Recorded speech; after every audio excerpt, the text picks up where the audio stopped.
पिछले चैप्टर में वाजी और पिगी ने अंडों को जादूगरों से बचाया, पर वो भी काफी नहीं था उस हॉक बाप के लिए कि वो उन्हें मशरूम किंगडम ले जाए। पर जल्दी ही वो गिर पड़ा क्योंकि जहर उसके शरीर में फैल चुका था। लेकिन वाजी ने उसकी मदद की वापस ठीक होने में। आभार मानते हुए वो हॉक बाप ने फैसला किया कि वो उन्हें उनकी मंजिल तक पहुंचाएगा। चलो अगले हिस्से पर। अब हॉक बाप वाजी और पिगी को मशरूम किंगडम ले जा रहा है। फिर वाजी ने पिगी से कहा कि डरने की कोई बात नहीं है और जब वो वहाँ पहुँचेंगे तो उसे उसकी बात माननी चाहिए, जिस पर पिगी मान गई। जबकि हॉक ने उन्हें चेतावनी दी कि अब वे मशरूम किंगडम के करीब आ रहे हैं तो उन्हें नीचे उतरने की तैयारी करनी चाहिए। उसने यह कहा। उन्होंने तुरंत नीचे का रुख किया, जिससे वाजी को थोड़ी उलझन हुई। पर जैसे ही उन्होंने नजारा देखा वो उसे पसंद करे बिना नहीं रह सके। उनके सामने एक बड़ा शहर था जिसे मशरूम किंगडम कहते हैं। अचानक उन पर गोले फेंके गए, पर हॉक ने चकमा दिया और पलटवार किया। वाजी ने पूछा कि उन पर हमला कौन कर रहा है। उसने जवाब दिया कि ये उसकी ही प्रजाति थी और किंगडम की दीवारों पर मशरूम के कुछ बेहतरीन सिपाही खड़े थे, जैसे कि एक मशरूम जादूगर, और वो एक साधारण मशरूम को बम मशरूम में बदल सकता है और उसके नाम के मुताबिक उसमें खुद को उड़ाने की क्षमता है, जिसे उसने खुशी खुशी अपनाया और खुद को एक तोप के मशरूम में फिट किया और छींकने की तैयारी में खुद को चार्ज किया। हमले को झेलने के लिए हॉक ने आसानी से हमले को चकमा दिया, पर हैरतअंगेज तरीके से बॉम्ब मशरूम ने अपनी दिशा बदलने के लिए बीजाणु विस्फोट का इस्तेमाल किया। और जब वे हॉक के करीब पहुंचे तो उन्होंने ट्रिगर खींचा कि खुद को उड़ा ले, पर हॉक के पास अभी भी कुछ दांव बाकी थे और उसने विस्फोटों को रोकने के लिए आग की मैजिक दीवार का प्रयोग किया। इसलिए अब वे बाहरी परत को पार कर चुके हैं। उसने समझाया कि वो उन्हें अंदरूनी इलाके में ले जाएगा और उसके बाद वे खुद पर निर्भर हैं। पर साफ तौर पर वे इतने चक्कर में थे कि जवाब देने की भी हालत में नहीं थे। जैसे जैसे हॉक अपनी मंजिल के करीब पहुंचा, उसे अचानक किसी की उपस्थिति का एहसास हुआ। एक जबरदस्त आभा ने जमीन को भर दिया, जैसे उसे चेतावनी दे रही हो कि आगे बढ़ के देख ले क्या होता है। तो उसने अपनी बढ़ोतरी रोक दी और मशरूम से समझाया बस यहीं तक वो उन्हें लेके आ सकता है, क्योंकि अगर वो और अंदर जाएगा तो वो बाहर नहीं निकल पाएगा, मान के चलते हुए कि डरावनी जादू की मात्रा मशरूम किंग से है। तो जैसे ही वाजी अपनी आंखें खोलकर देखता है कि बाज कहां उन्हें गिरा रहा है, बाज हमें छोड़ देता है और अब वे कई फीट ऊपर से नीचे गिर रहे हैं, पर बाज उतना क्रूर नहीं जितना कि सिस्टम। जब वे इंद्रधनुष पे उतरे, उन्हें हैरानी हुई कि वे उस पे फिसल सकते हैं, जिससे उनका उतरना पहले के अनुमान से कहीं ज्यादा आरामदायक हो गया। इससे पिगी तो खुश हो गई थी, पर वाजी अंदर ही अंदर बुरी तरह से ट्रॉमेटाइज हो गया था। पर जैसे ही उसे लगा कि वे सुरक्षित हैं, कई बोल्डर मशरूम्स ने उन पर हमला कर दिया और उनकी बदसूरत निगाहों से वाजी डर गया। पर बोल्डर मशरूम्स का वाजी पर कोई असर नहीं हुआ। पर जब उन्होंने पिगी को देखा तो कहानी कुछ और थी। वे सब गुस्से में आ गए जब उन्होंने अपने राज्य में दूसरी प्रजाति को देखा। वाजी को समझ में आ गया क्या हो रहा है, पर पिगी तो बहादुर निकली क्योंकि वो सीधे दुश्मनों के सामने खड़ी हुई और उन पर चिल्लाई। तब वाजी ने उसको थप्पड़ मारकर होश में लाने की कोशिश की और उसे दौड़ने के लिए खींच लिया, पर बोल्डर मशरूम्स उनका पीछा करने लगे। वे तेज तो नहीं हैं, पर अभी उनकी संख्या इतनी ज्यादा है कि भाग पाना मुश्किल है। कई बार कोशिश करने के बाद उन्हें बिना कोई विकल्प के कोने में फंसा दिया गया। वाजी ने जोखिम उठाया और स्पोर विस्फोट का इस्तेमाल किया। बोल्डर मशरूम की नजर को बाधित करते हुए उसने अपने सभी हथियारों का इस्तेमाल किया और सब कुछ फुर्ती से किया। और जब स्पोर गायब हुआ तो वाजी मुस्कुरा उठा और गर्व से कहा कि बोल्डर मशरूम उन्हें गलत समझ बैठा, लेकिन मशरूम अभी भी घुसपैठिए से गुस्से में था। लेकिन वाजी ने उन्हें शांत होने के लिए कहा, क्योंकि वे सब बड़े मशरूम परिवार के हैं। और देखो, एक नई प्रजाति का मशरूम, पिगी मशरूम। पिगी साफ तौर पर अपमानित महसूस कर रहा था, जैसे चुप्पी ने पूरे दृश्य को भर दिया था और बहुत भारी लग रहा था। उसी समय एक मशरूम पिगी से गिरा, जिसे बोल्डर ने साफ देखा। लेकिन वाजी ने आसानी से समझाया कि पिगी अभी अपनी परतें छोड़ रहा है, तो यह सामान्य है। फिर वे वहां से चले गए, जबकि बोल्डर ने उनके अनुभव को समझ नहीं पाया।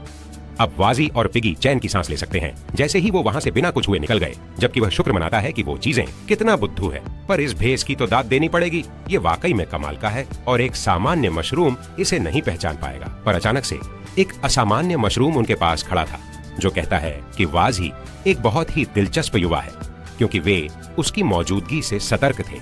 वो कहता है कि वजू कोई राक्षस होना चाहिए जिसे कोई इंसान नियंत्रित कर रहा है।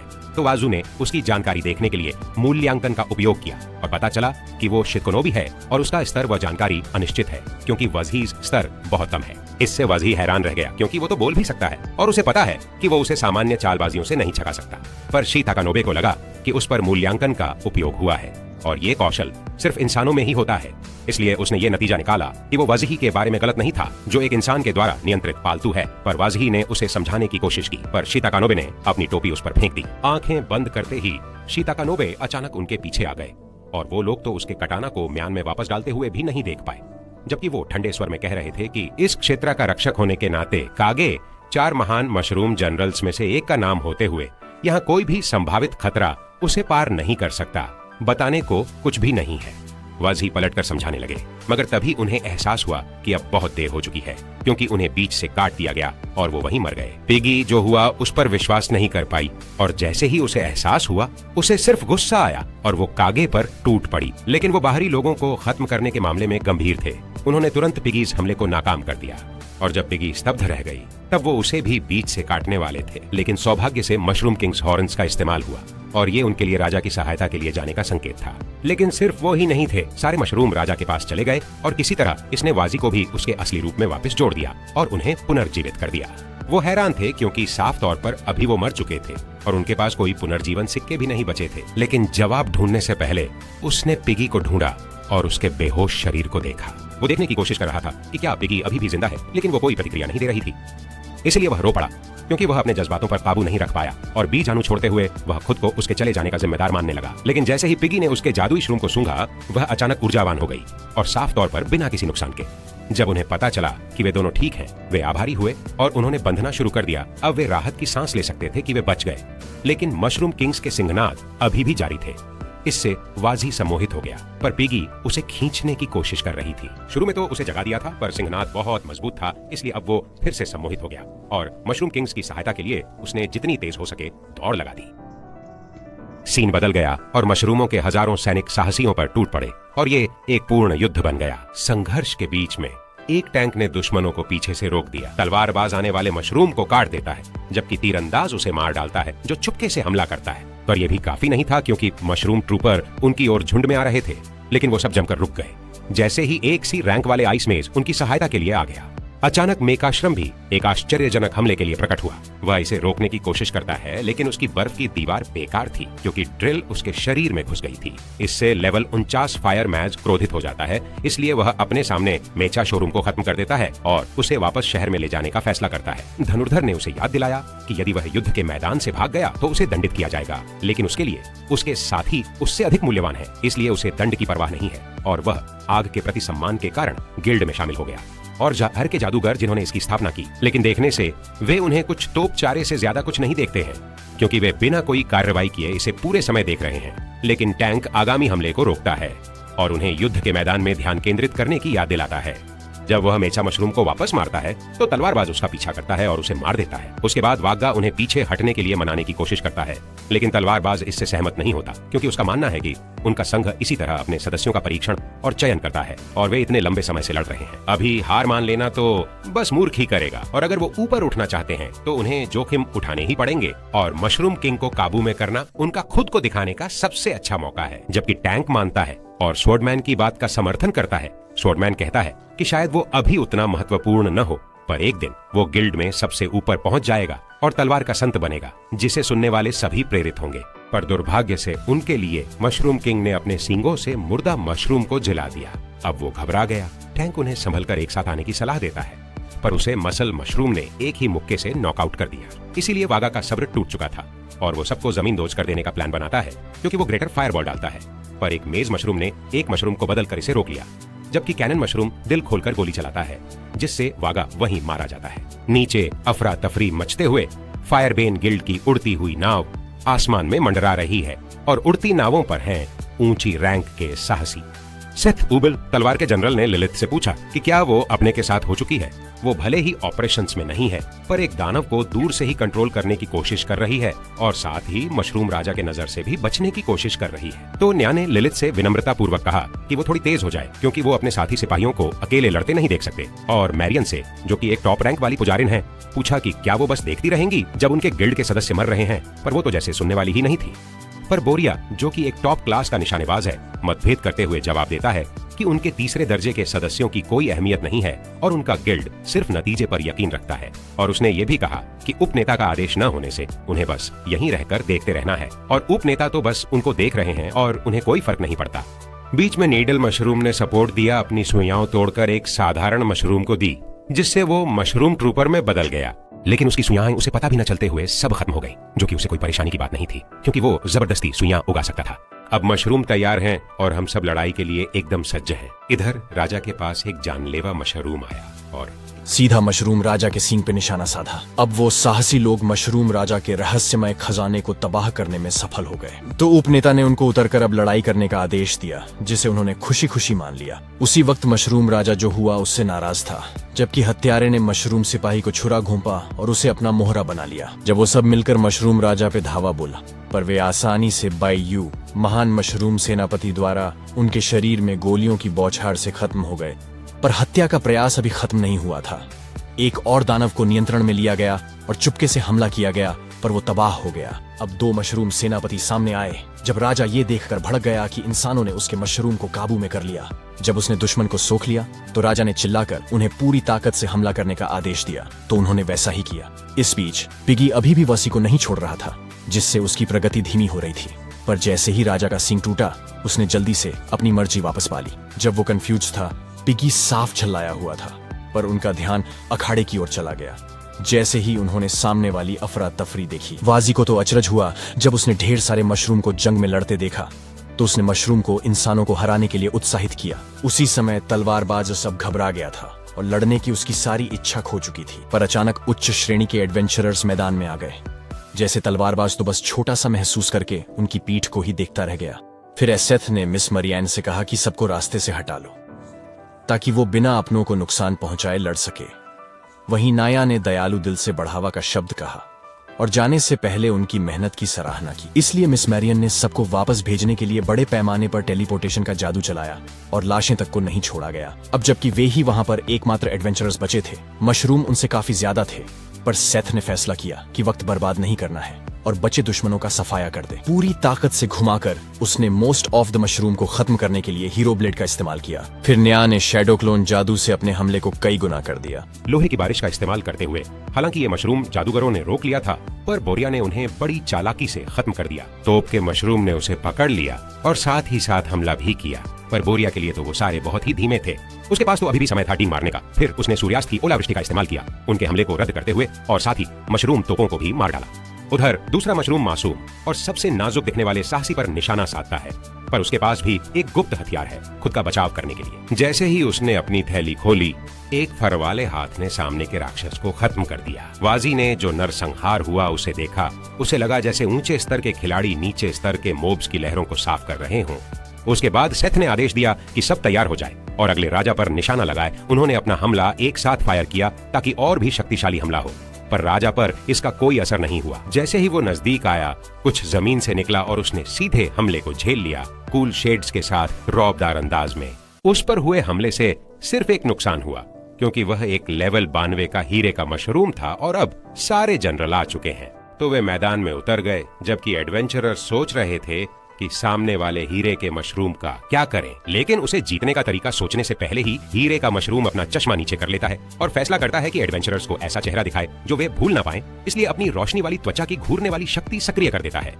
लेकिन सेथ को यह सब नहीं चाहिए था। वो अपना वैनगार्ड सक्रिय करता है, जबकि मैरियन उसकी मदद करती है गॉडेस फेवर से, जिससे हमला इधर उधर लुढ़क जाता है। और बोरिया ये देखकर हैरान होती है कि ये मिट्टी को हीरा बना सकता है और इससे मुनाफा कमाना चाहती है। लेकिन हीरा मशरूम ने अभी हार नहीं मानी थी और धीरे धीरे बैरियर के अंदर घुस रहा था। लेकिन सौभाग्य से हमला रुक जाता है और वह अपने चश्मे के साथ वापस कूल दिखने के लिए चला जाता है और धूप को अब्सॉर्ब करता है, जबकि सेथ आखिरकार राहत की सांस ले सकता है, क्योंकि वो सोचता है कि मिस मेरी एन्स के सपोर्ट के बावजूद वो वैनगार्ड से उस हमले को मुश्किल से रोक सका और यह बहुत करीब था। वो लगभग सभी को मार ही डालता। फिर लिलिथ ने उसके जख्मी हाथों की ओर इशारा किया। लड़के ने तो अलग अलग तरह के रिकवरी पोशंस आजमा के देख लिए, पर किसी का असर नहीं हुआ। तो मैरियन उसके पास आ गई, अपनी फरिश्ते वाली शक्तियां जगाई और एंजल्स चुंबन से उसकी कमजोरी को गायब कर दिया। न्या तो देखकर हैरान हो गया कि मैरियन ने कितनी गंभीर कमजोरी को पूरा ठीक कर दिया। इसीलिए तो उसको एस रैंक वाली माना जाता है। इसके बाद सबने मैरियन की तारीफ की और दोबारा लड़ने की तैयारी में लग गए। अचानक एक गोली हवा में से प्रकट हुई, पर सेथ ने पकड़ ली इससे पहले कि वो किसी को लगे। फिर वो लोग सतर्क हो गए और दुश्मन की तलाश में लग गए, पर एक और गोली उनकी तरफ आई जिसे बोरिया ने रोका। फिर न्या को कुछ ख्याल आया तो उसने जादुई पता लगाने वाला मैजिक चालू कर दिया। अब उसे दिखाई दिया कि मशरूम वाले चुपके से मैजिक का इस्तेमाल करके उनके सामने खड़े हैं। फिर एक क्रॉस स्लैश का हमला हुआ जिसे वो बच गए, पर अब वो अलग हो गए। तो सेथ ने उनको आदेश दिया कि हर एक पर हमला करें, जबकि मशरूम भी फैल गए और उनके आगे बढ़ने के रास्ते को रोक दिया। क्योंकि उन्हें अपने राजा तक नहीं पहुंचने दे सकते। फिर न्या चारों ओर देखने लगता है अपने विरोधी को ढूंढने के लिए, पर कागे उसका ध्यान खींच लेता है और हमले की बौछार शुरू कर दी, जिसका न्या मुश्किल से बचाव कर सका। लेकिन मैरियन उसका समर्थन कर रहा है और उसके सभी घावों को ठीक कर रहा है। सोकेज सीधे मैरियन के पास गया, लेकिन वह न्या के हमलों को नजरअंदाज नहीं कर सका, इसीलिए उसने पहले उसे रोक दिया। अब न्या अपराध में है। जब वे तीव्र लड़ाई कर रहे थे, बोरिया दूर से केज को निशाना बना रहा था, लेकिन इससे पहले कि वह ट्रिगर खींच पाता, बेओ उसके ठीक पीछे था और उसका सिर उड़ा दिया। लेकिन वह सिर्फ एक स्नाइपर फंदा था और असली हमला पीछे से होता है, जिसे बेओ आसानी से रोक देता है। बोरिया उसकी प्रतिक्रिया की गति को स्वीकार करती है, लेकिन बेओ उसकी टिप्पणियों की परवाह नहीं कर सकती थी, इसलिए वह जवाबी हमला करती है। दोनों लड़ाके खुद का बचाव करने के लिए हमला करने और चकमा देने की चाल में लगे रहते हैं। फिर बोरुया ने उसका ध्यान भटकाने के लिए उसका मजाक उड़ाया, लेकिन बेव ने एक और हमला किया, जिसके बारे में बोरुया का दावा है कि वह उसकी सभी गोलियों का प्रक्षेप पथ देख सकता है। लेकिन अप्रत्याशित रूप से गोलियों का रास्ता बदल जाता है, क्योंकि वह मुश्किल से इससे बच पाता है। इसके परिणाम स्वरूप वह परेशान हो जाता है और अपना आपा खो देता है, जबकि वायु उसके हमलों का पीछा करती है। पर उसके पास अभी भी कुछ पैंतरे बाकी हैं जो वो उसे दिखाएगा, जैसे कि वो एक नई बंदूक लैस करता है और वायु पर छिड़काव के लिए एक भारी मशीन गन को प्रकट करता है। इधर सेथ ने मैरियान से एक बफ के लिए कहा तो वो मान जाती है, क्योंकि उसने पहले ही कई बफ्स ले लिए थे जब वो डायमंड मशरूम का सामना किया था। उसी समय गैरेट मिस मारियन को निशाना बना रहा है, लेकिन ये रद्द हो गया क्योंकि उसने फर्री से आने वाले एक हमले को बच लिया। क्योंकि लिलिथ गर्व से कहती है कि वो गंदे पुराने मशरूम की घिनौनी बदबू सूंघ सकती है, तो उसके छोटे छोटे पैंतरे उससे छुप नहीं सकते। इसलिए गरौड हंसते हुए खुद को प्रकट करता है जब वो समझ जाता है कि उनकी टीम का ताश का राजा वो फर्री है जो उसके पाउच में छुपा हुआ है। तो अपने स्टाफ को टैप करके वो श्रूम ओवर को बुलाता है ताकि एक हमला किया जा सके, जिसे लिलिथ उस फर्री को बाहर निकालती है जिसके साथ वो है, ताकि हमले को खाकर उसे रोक सके। फिर गैरेट उसे सलाह देता है कि वो अपने पालतू को हर चीज ना खिलाए जो वो चाहती है, क्योंकि उसने एक घातक टॉक्सिन खा लिया है। वो सोच रहा है कि वह उस जंगली जानवर के बिना लड़ाई कैसे लड़ेगी, लेकिन उसकी हैरानी के लिए वह फरवाला पलटवार करता है, पर वो समय रहते लिंगजी ढाल निकाल लेता है उसे रोकने के लिए। लेकिन ये भी काफी नहीं था। हमला होते ही सब कुछ चकनाचूर हो गया और गैरेट हवा में उड़ गया, जबकि लिलिथ ने उसका मजाक उड़ाया क्योंकि उसने उसके पालतू को जहर देने की कोशिश की थी, जिसे उसके गिल्ड लीडर के जहर पर पला बढ़ा था, तो उसका जहर बिल्कुल भी मुकाबला नहीं कर सकता था। इधर सेथ बदलाव से गुजर रहा है, जैसे उसे सारे बफ मिल रहे हैं और वो एक जिम राइट में बदल गया है, जबकि गैरेट इत्तेफाक से डायमंड मशरूम पर गिर गया और अब सेथ के पास उन दोनों को मार डालने का सुनहरा मौका है। तो वो अपनी तलवार को पूरी ताकत से घुमाते हुए उसे प्रोजेक्टाइल की तरह इस्तेमाल करता है। मृत्यु के करीब पहुंचते हुए तलवार को राजा ने आसानी से ब्लॉक कर दिया, जबकि गैरेट ने राजा से खेद व्यक्त किया कि उसकी रक्षा करने में उन्हें परेशानी हुई। फिर सेथ ने अपनी तलवार बुलाई ताकि वो राजा से लड़ने के लिए तैयार हो सके। साथ ही उसने राजा का मजाक उड़ाया कि वो कुछ नहीं, बस एक बड़ा सा मशरूम है। इधर न्याकागे से 93 दौर तक लड़ चुका है और फिर भी हारता जा रहा है।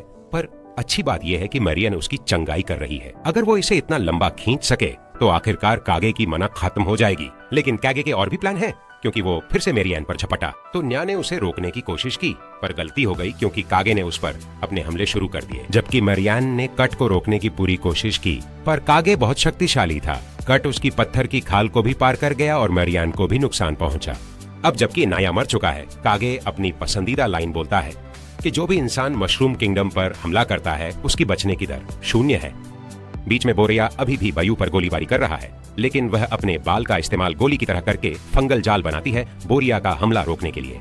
पर बोरिया के पास और भी गोलियां हैं। फिर भी हैरानी की बात है, उसने निशाना सिर्फ एक धोखा पर लगाया, इसलिए वह अपने हथियार को दोबारा लैस करता है और वायु का एक और हमला रोकता है। जब वह उसकी पहले बोली गई बातों की नकल करने लगती है उसे चिढ़ाने के लिए, तब वह उससे पूछता है कि तुमने ये कैसे किया, जिसका जवाब वह अपनी सिगरेट जलाते हुए देती है। और जैसे कि एक पेशेवर गनर हो सिर्फ ताकतवर गोलियों और फायरिंग रेट पे निर्भर रहना काफी नहीं है, और उसे सलाह देता है कि वो बाकी पहलुओं पर और ध्यान दे। जब वो बोल रही होती है तब वो उसे याद दिलाता है कि वो अभी भी लड़ रहे हैं और थे। बंदूक चलाने ही वाला था कि उसने फिर से उसको सलाह दी ध्यान से देखने की, क्योंकि मुसीबत में वही था ना। तो उसने देखा, और जब उसने कुकुरमुत्ता उगते देखा तो वो निराश हुआ, लेकिन गलती से फंस गया जब वो उस पे चमकीली और तेज रोशनी फेंकता है। उसकी आंखों को कुछ समय के लिए अंधा कर दिया। लेकिन वायु अब भी बोल रही थी, तो बोरिया ने उसे सुनने के समझ का इस्तेमाल किया उसे ढूंढने के लिए। लेकिन बदकिस्मती से उसके लिए वायु पहले से ही जान गई थी और एक और कुकुरमुत्ता उग आया और बहरा कर देने वाला धमाका करता है उसकी सुनने की शक्ति को बंद करने के लिए। अब 2 इंद्रियां कमजोर पड़ गई थीं। बोरुया ने पीछे हटने का फैसला किया, लेकिन उसने एक कुकुरमुत्ते पर कदम रखा जो तुरंत बढ़ गया और उसे पूरी तरह वापस फेंक दिया। लेकिन अब उसने कुछ अपनी दृष्टि वापस पा ली है, जैसा कि वो सोच रहा है बायू को मारने की उसके ठीक होने के बाद। और वो क्रोधित था कि कैसे उसे इन नीचे लेवल के कचरा राक्षसों ने बेवकूफ बनाया, और सोच रहा है कि जगह को जला देगा। लेकिन इससे उसके सामने का कुकुर मुतता भी ताकतवर हो गया। जब वो उसे दुर्भावनापूर्ण इरादे से भरता है तो वो फट जाता है। उसे गुड़िया की तरह उछालकर और वापस बायू की तरफ फेंक दिया गया। इसलिए उसने बेहोश होने का नाटक करने की ट्राई करता है, पर जैसे ही बायू नजदीक आया वो अपनी बंदूक निकालता है, लेकिन ट्रिगर नहीं खींच पाया क्योंकि चिपचिपा मवाद ने उसे इतना ढक लिया था कि वो हिल भी नहीं पा रहा था। अब हिल नहीं पाने की वजह से वो बस उस घटिया मशरूम को कोसता रहता है जो चारों तरफ फैला हुआ था। लेकिन बायू उसके पास जाकर उसे एक सिक सिखाती है कि यहाँ पर 40,000 से ज्यादा अलग अलग तरह के मशरूम हैं और इन्हें कम नहीं आंका जा सकता। लेकिन बस एक ही तरह का इंसान होता है, बुरा वाला, और पूछती है अब कौन गुड्डा है। जैसे ही वो ट्रिगर खींचती है उसे उसके मुंह पर मौत का योग्य दंड देती है। जब लड़ाई चल रही होती है वाजी यह देखकर दंग रह जाते हैं कि मशरूम कितने मजबूत होते हैं। तो वो सोचता है कि क्या वो भी इनकी तरह मजबूत बन सकते हैं अगर वो विकसित हो जाएं तो। लेकिन फिर भी वो मजबूत है, वे अब भी मशरूम किंग्स के अधीनस्थ हैं। तो आखिर किंग्स कितने ताकतवर हैं? लेकिन अचानक उसे दूरी पर एक आदमी नजर आता है। उसी समय सेथ किंग्स के पास जाता है, लेकिन देखता है कि उसकी तुलना में वो छोटा है। तो वो अपनी गुप्त तकनीक का इस्तेमाल करता है और सांस लेते ही उसका दिल ऊर्जा से भर जाता है और उसकी मांसपेशियां अचानक बढ़ने लगती हैं। इसलिए वो अपने अंदर के युद्ध जनरल का जंगी जज्बा जगा लेता है। अब वो एक विशालकाय बनकर किंग्स की ऊंचाई के बराबर हो जाता है। फिर वो पूछता है कि किंग्स ने उसे बदलते समय हमला क्यों नहीं किया और क्या उसने मानवों से शिवालरी सीखी है। लेकिन वो कहता है कि इसके लिए वो उस पर आसान नहीं जाएगा, जिससे किंग्स चिढ़ जाता है। फिर उनकी लड़ाई शुरू होती है। जैसे वो अपनी तलवारें भिड़ाते हैं, सेथ किंग्स पर पूरी ताकत से हमला करता है, जबकि किंग्स बस उसे हटा देता है। इसलिए वो फिर से हमला करने की कोशिश करता है, लेकिन किंग्स आसानी से उसे रोक देता है और उसके हमले को फिर से मोड़ देता है। तो वो जमकर हमले करता है और किंग्स का मजाक उड़ाता है और उसकी तलवार वाजी की तरफ भी जा पहुंचती है, जिसे वो ठीक समय पर चकमा दे देता है। अब उसे एहसास होता है कि बस देखना भी खतरनाक है, पर अचानक उसे कुछ महसूस होता है। जैसे ही वो सोच रहा था कि अभी क्या हुआ, सिस्टम उसे एक आपातकालीन मिशन के ट्रिगर होने की सूचना दे रहा है। जब सेथ राजा से लड़ रहा है और उसका मजाक उड़ा रहा है, तब गैरेट उस परी का मुकाबला कर रहा है जो लिलिथ के साथ है, क्योंकि वो समझ जाता है कितनी ताकतवर है और वो इस राक्षस को राजा के और करीब नहीं आने दे सकता। तुम्हारे स्ट्रोक के दौरान हर हमले को रोकने की कोशिश की और उसका जवाबी हमला भी आसानी से नाकाम कर दिया गया। जैसे ही लिलिथ ने उसे बताया कि जानवर जादू से अछूता है, अब गैरेट समझ गया कि वह पूरी तरह से दबाव में है। फिर लिलिथ ने देखा कि सेथ को राजा से निपटने में मुश्किल हो रही है, तो उसने जानवर को बुलाने को कहा, पर उसके लिए उसे अपनी एक ड्रैगन की हड्डी देनी पड़ती, जो वह देने में हिचकिचा रही थी और परेशान थी क्योंकि उसका जानवर उसके थैले के अंदर की चीजों को घूरे जा रहा था। वहीं सेथ अपने कदम रुक गए और सोचने लगा कि जितना उसे पता है वो मशरूम का राजा ज्यादा से ज्यादा 60वें स्तर पर होना चाहिए और मिस मरियान्स के बढ़ावा और अपनी क्षमताओं से उसकी ताकत 7 गुना बढ़ गई है। इसीलिए वह सोच में पड़ जाता है कि आखिर राजा उसके साथ कैसे बराबरी पर टिके हुए हैं। गहरे विचार में डूबे हुए जब राजा ने उसका मजाक उड़ाया, तो अब सेथ गुस्से में भर गया कि एक राक्षस उसे कैसे हल्का समझ सकता है, जबकि वह तो सिर्फ एक बढ़ा हुआ मशरूम है। इसलिए वह अपनी जंग की भावना को 100% जला देता है और हवा में कूदकर राजा पर पूरी ताकत से हमला बोलता है, जिसका राजा ने अपनी तलवार घुमाकर सेथ के हमले को टाल दिया। जबकि सेठ को राजा की तलवार से हराने का भरोसा था, लेकिन उससे गलती हो गई क्योंकि उसे एक तरफ फेंक दिया गया था और अब उसे दबा दिया गया क्योंकि उसे परिणाम पर विश्वास नहीं हो रहा था। चूंकि राजा केवल 60 के स्तर पर है, तो राजा अपने हमले का अनुसरण करता है। हालांकि वह रोकने के लिए काफी तेज था, लेकिन राजा का हमला उसके लिए इतना भारी था कि उसे संभालना उसके लिए संभव नहीं था, क्योंकि इससे उसकी तलवार में छेद हो गया और उसकी बांह और शरीर का एक हिस्सा कट गया। इससे वह अपने सामान्य आकार में वापस आ गया। जैसे ही राजा उसके पास गया, उसने उससे उसे मारने और ऐसा करने के लिए कहा, लेकिन वह वहीं खड़ा रहा। अब सेठ को एहसास हुआ कि उसने शुरू में उसे कभी अपनी आंखों में नहीं डाला था और वह हमेशा उसके साथ खिलवाड़ करता रहा, जैसे उसका खून बह रहा हो। अब जब सेठ हार गया, तो लिलिथ ने प्यारे को ड्रैगन की हड्डी खाने की अनुमति दे दी, इसलिए ये बाहर आने का फैसला करता है। प्यारे से डरकर गैरेट ने फैसला किया कि उसे इसे रोकना होगा, इसलिए उसने अपने अंतिम हमले का आरोप लगाया और इसे लिलिथ की ओर निर्देशित किया। लेकिन वेयरवुल्फ फिर भी इसे रोकने में कामयाब रहा। जैसे ही वो अपने मालिक को सुरक्षा में ले जा रहा था, गैरेट ने हमला करने में जरा भी देर नहीं की, पर वो आसानी से चित हो गया। जब उसने कहा कि वह लड़ाई संभाल लेगा, तो वह गायब हो गया और अब राजा के पीछे था, जिसे राजा रोकने की कोशिश करता है, पर इस बार वो जमीन पर चित्त हो गया। यहाँ तक कि वाजी और पिगी भी चौंक गए। जैसे ही वे सोच रहे थे कि आगे क्या होगा, ग्रे ने धड़ाधड़ वार करने शुरू कर दिए। अचानक जनरलों में से 2 ने उस पर छिपकर हमला कर दिया, पर वो बच गया। जब वो उनको देख रहा था, बायू ने पूछा कि क्या वो ही था जिसने लॉसी, एक बहुत बड़े मशरूम जनरल को मारा था। जिस पर ग्रे ने जवाब दिया कि उसने पहले बहुत सारे कमजोरों को मारा है, इसलिए उसे मारे गए नाम याद भी नहीं। जब वे हमला कर रहे थे, वो इतना तेज था कि गायब हो गया। और दोनों जनरल ये तक नहीं देख पाए कि वो कहाँ गया। अचानक बायू जमीन पर गिर पड़ा और अब ग्रे केज के पीछे था, पर उसे मारने से पहले उसने क्रॉस स्लैश से हमला किया। वो हमला खा गया और जब उसने कैगे की काबिलियत को माना, क्योंकि उसने वाकई में उसे खरोंच पहुंचाई थी, तब गैरेड वहां पहुंचे और जादू पता लगाने की क्षमता को चालू किया और समझ साझा करना भी। उनको ग्रे की 50 मीटर के दायरे में सारी हरकत पता लगाने के लिए वो हैरान हो गए, क्योंकि वो अभी भी उसे नहीं देख पा रहे थे, जबकि ग्रे उन पे हमला कर रहा था। उसे वो लोग न देख पाए, इसके लिए वो अपनी भयानक शक्ति और गति का इस्तेमाल करता गया। जहाँ वे बचाव करने में भी जद्दोजहद कर रहे थे, वाजी सोच में पड़ गया कि आखिर वो भेड़िया कितना ताकतवर है, पर सिस्टम ने उसका नजरिया रोक दिया, क्योंकि वो उसे इमरजेंसी मिशन की सूचना दे रहा था। फिर उसे इनाम दिखाए गए, क्योंकि उसे बस गोलेम्स के फॉलोवर को हराना था, जिसे सिस्टम ने पहचान लिया था, जिससे वाजी को आश्चर्य हुआ, पर उसने मना कर दिया, क्योंकि अभी के वाजी से ऐसा कुछ नहीं हो सकता था, और सिस्टम को आदेश दिया कि उसका नजारा ना रोके, क्योंकि उसे एक शो देखना था।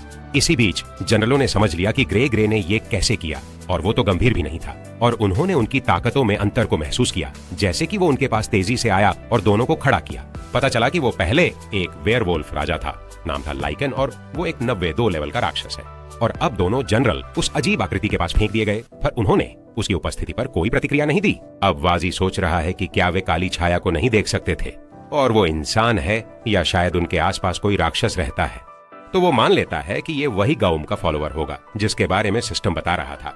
तो वो इसे परखने का फैसला करता है, लेकिन उसे एरर ही मिलता है। वो हैरान होकर सोच रहा था कि ऐसा कैसे हो सकता है। तभी परछाई उसकी ओर देखती है और यह उसे डरा देता है, लेकिन परछाई तुरंत ही उसके सामने प्रकट हो जाती है। खतरे को सामने देखकर वो कोई उपाय सोचने लगता है। जवाब ढूंढते हुए उसने देखा कि पिगी बिल्कुल भी रिएक्ट नहीं कर रही है, तो वो यही निष्कर्ष निकालता है कि सिर्फ वो ही इसे देख पा रहा है, जबकि परछाई अपने एक हिस्से को दरांती में बदलकर उसकी ओर इशारा करती है। जैसे जैसे वह नजदीक आ रही थी, वो इस स्थिति से जिंदा बचने के तरीके सोच रहा था। इसलिए सबसे अच्छा हल ये है कि एक सामान्य मशरूम की तरह बेवकूफ बन जाए। जब वो लेट जाता है पीछे हटने के लिए, और पिगी समझती है कि वो उसके साथ खेल रहा है, तो वो उसके पास चली जाती है। अब कहता है कि पिगी उसके साथ खेले, तो वो समझता है कि अगर वो खुद से बड़ा बहुत शक हो, इसलिए वो उसे जंगल की ओर खेलने के लिए कहता है, दूर साइड से, जिसे पिगी कहती है कि उसे समझ लाए। तो वाजी को पूरी ताकत से खाई की ओर लौटाती है, जबकि वो अभी भी नाटक कर रहा है। तो वह उससे कहता है कि उसे जंगल की ओर धकेल दे, चट्टान से दूर, जिसे पिग्गी कहती है कि उसने समझ लिया। तो वह निश्चय के साथ वाजी को वापस चट्टान की ओर लुढ़का देती है, जबकि वह अभी भी नाटक कर रहा होता है। बेवकूफ मशरूम मन ही मन में सुअर को कोस रहा था, पर उसे हैरानी होती है कि परछाई उसकी बातों में आ जाती है, पलटकर उठ चार्ज जाती है और एक राक्षसी घंटी निकालकर उसे बजाती है। इत्तेफाक से मशरूम राजा जाग उठता है, जबकि जनरल्स की पिटाई हो रही होती है, और भले ही वह धीरे से चलता दिख रहा हो, पर कागे की सिक्स्थ सेंस कह रही होती है कि वह लगातार मुक्कों की बौछार कर रहा है, जिससे उसकी आंखें भी नहीं मिल पा रही होती।